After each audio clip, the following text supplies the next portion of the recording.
Well, good morning, everybody. This is the news that we are waking up to for Thursday, December the 26th, 2024, day 1037 of Vladimir Putin's war of aggression against the people of Ukraine. I'm Peter Alexievich, and last night we saw 31 drones sent at the territory of Ukraine.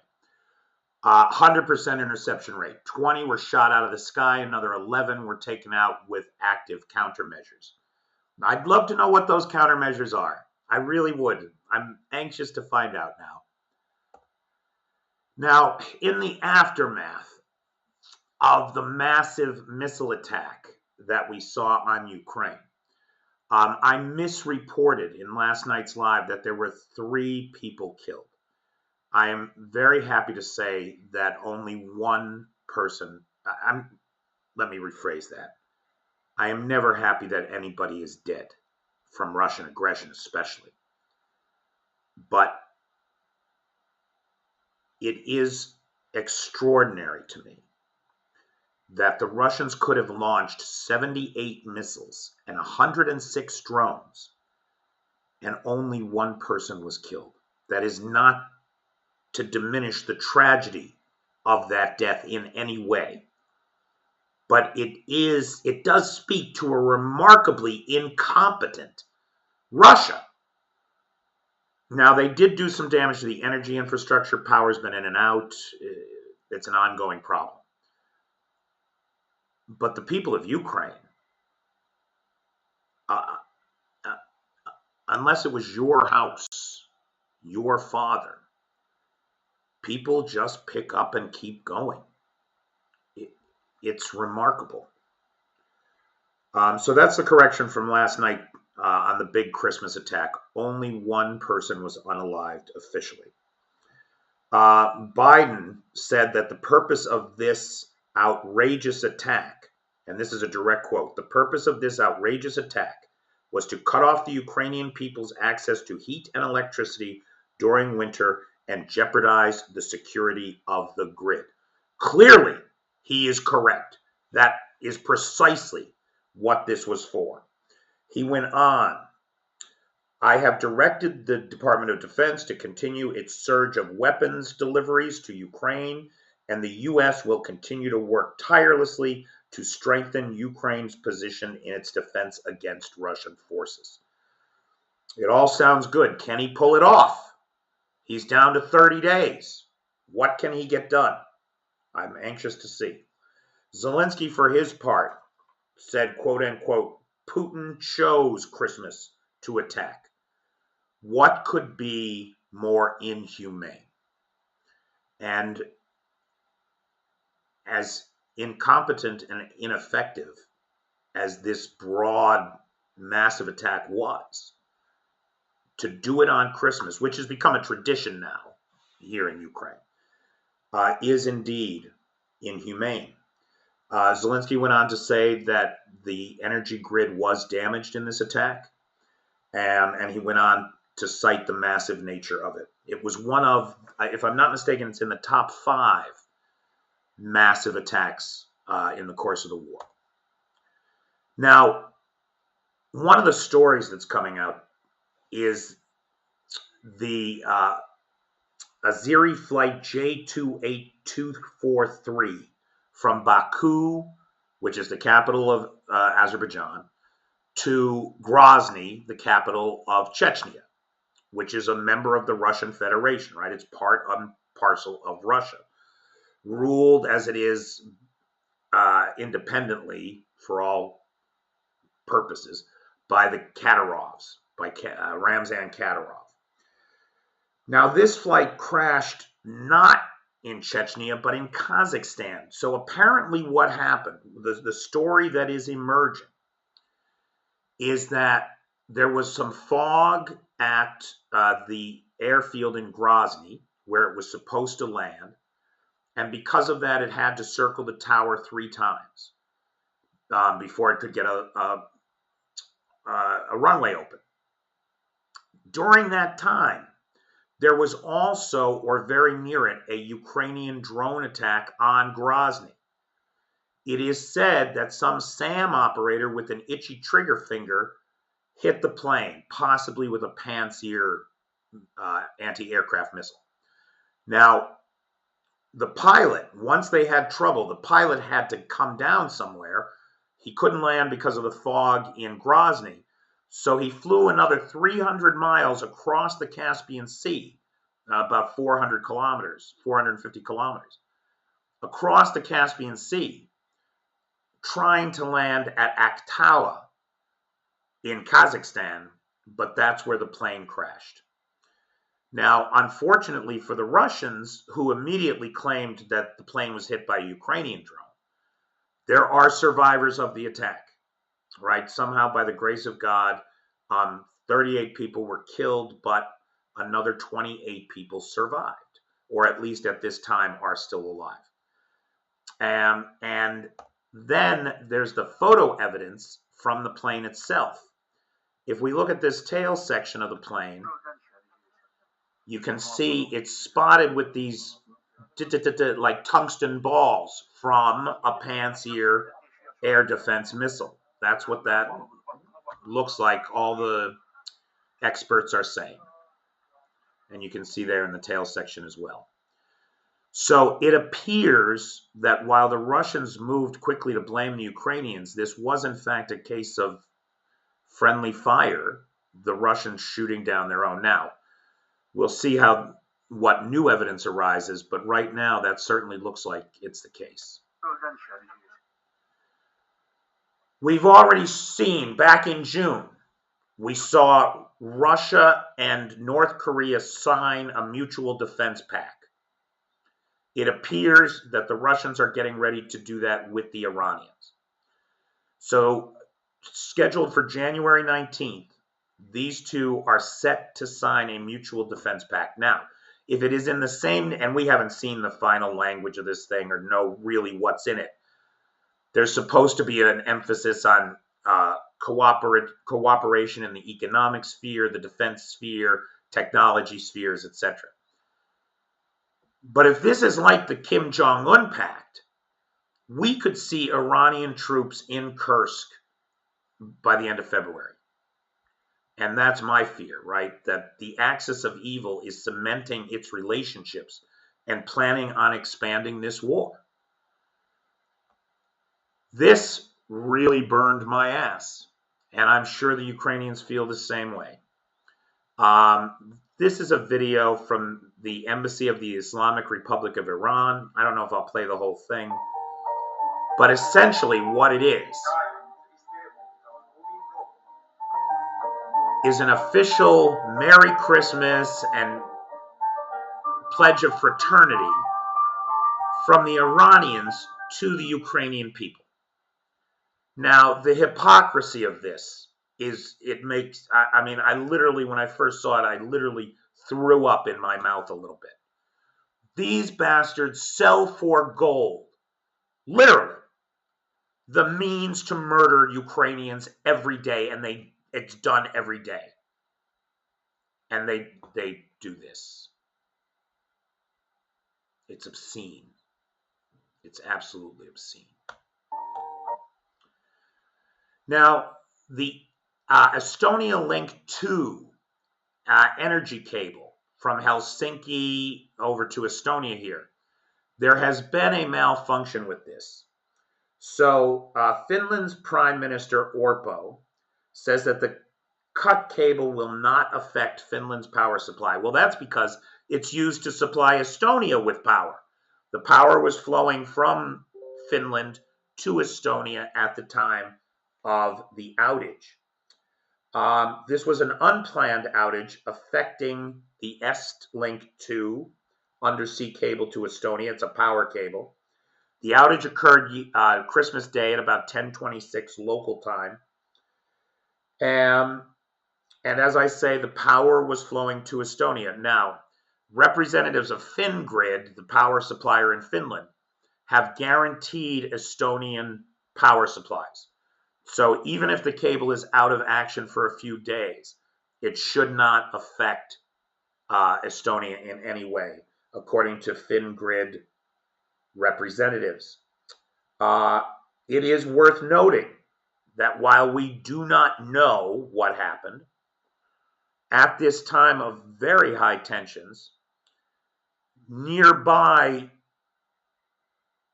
where the damage occurred was a Hong Kong flag cargo ship and an oil tanker of the Russian Shadow Fleet. So again, we don't know what happened, but there were vessels that could be described as suspicious in the area at the time. An investigation is underway. As a matter of fact, the Estonians are supposed to be, or I'm sorry, the Finns are supposed to be holding a press conference about this right now, but I was unable to find it anywhere online. I was going to watch it and then report it, but nowhere. Now, also happening right now at this very moment, the Baltimore Air Base, which is here in Russia, about 250 kilometers from the Ukrainian border,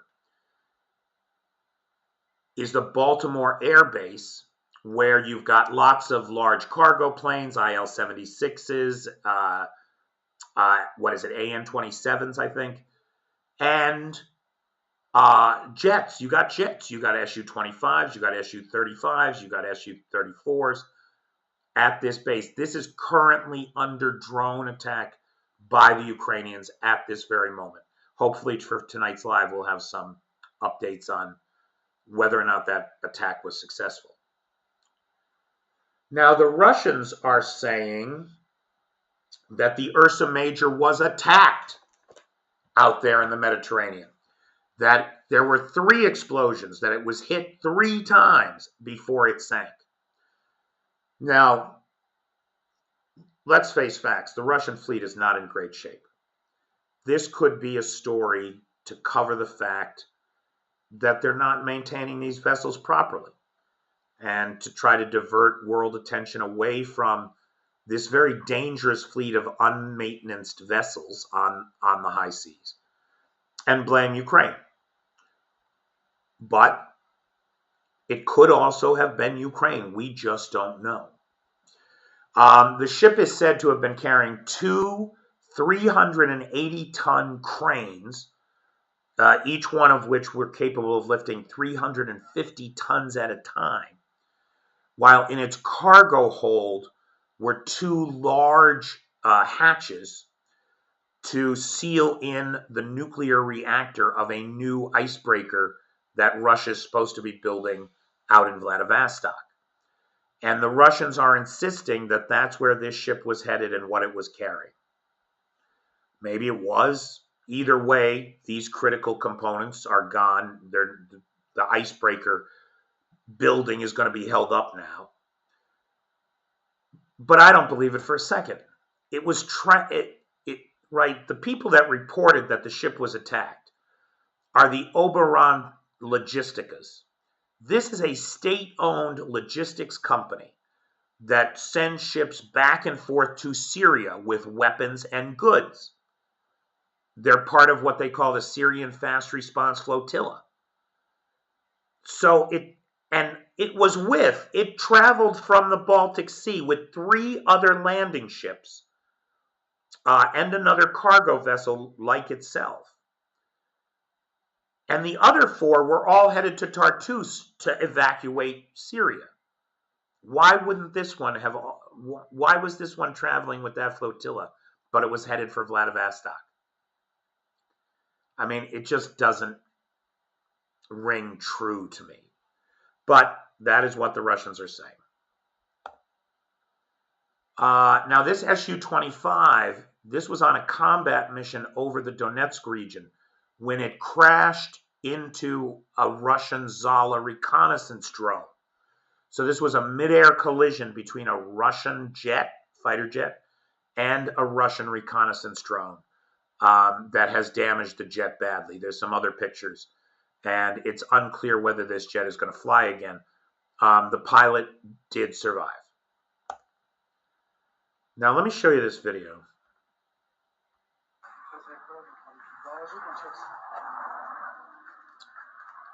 These are Russians who went to a prearranged meeting point to meet some volunteers who had some care packages for them.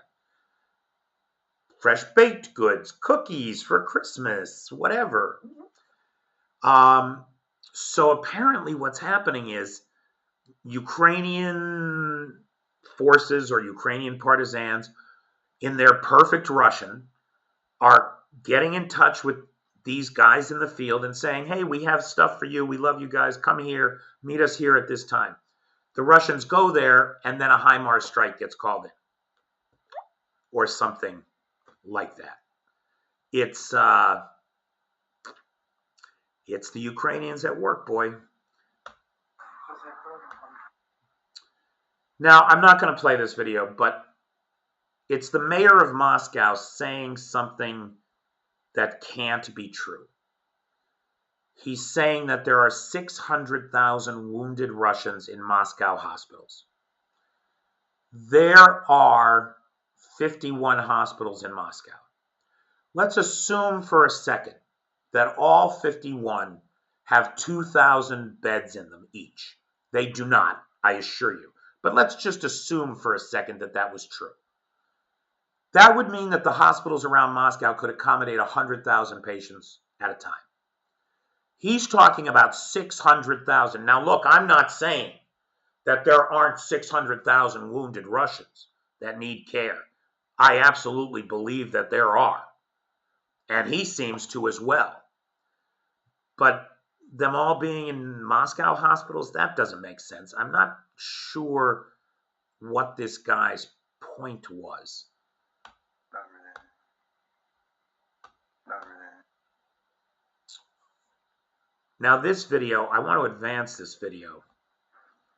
These are a couple of tanks in the Kyiv region taking on Ukrainian positions. I'm sorry, taking on Russian positions. These are Ukrainian tanks taking on Russian positions.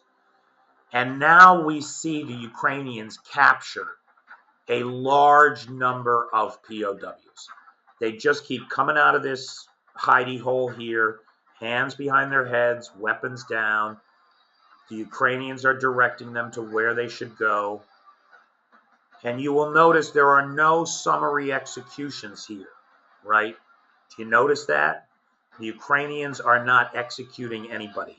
They are taking prisoners as they are supposed to under the Geneva Convention. And so, look at, they just keep coming. I mean, how many are there?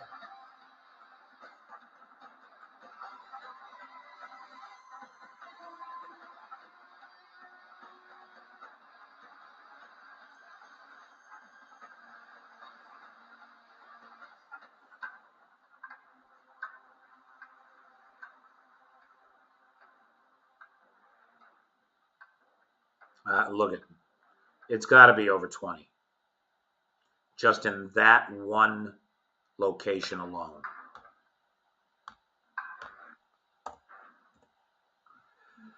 I want to highlight the danger here. The Russians are just 6 kilometers, 4 miles from the Dnipropetrovsk administrative region. They are just 7 kilometers from Pokrovsk. Now, if they get their feet into the Dnipropetrovsk region, it is likely that's an entire another Ukrainian oblast that the Russians will consider theirs, right? They want all of the Donbass, all of Donetsk, even though they're 36 miles, 60 kilometers or so from the border, right? There's all that open area of Donetsk that's under Ukrainian control, but they claim it all. Same with Luhansk, same with Zaporizhia, same with Kherson. They want it all, even those areas that they are not in. So as bad as things are going for the Russians, there are a couple places where they're going okay. Down in this area, the whole Donbass front line, and the measures that the Central Bank of Russia have taken to secure the ruble seem to be working. It is just a tick under 100 to 1. I mean, You can't get any closer than 99.99, but it is under the magic 100 number. So congratulations. Write credit where credit is due.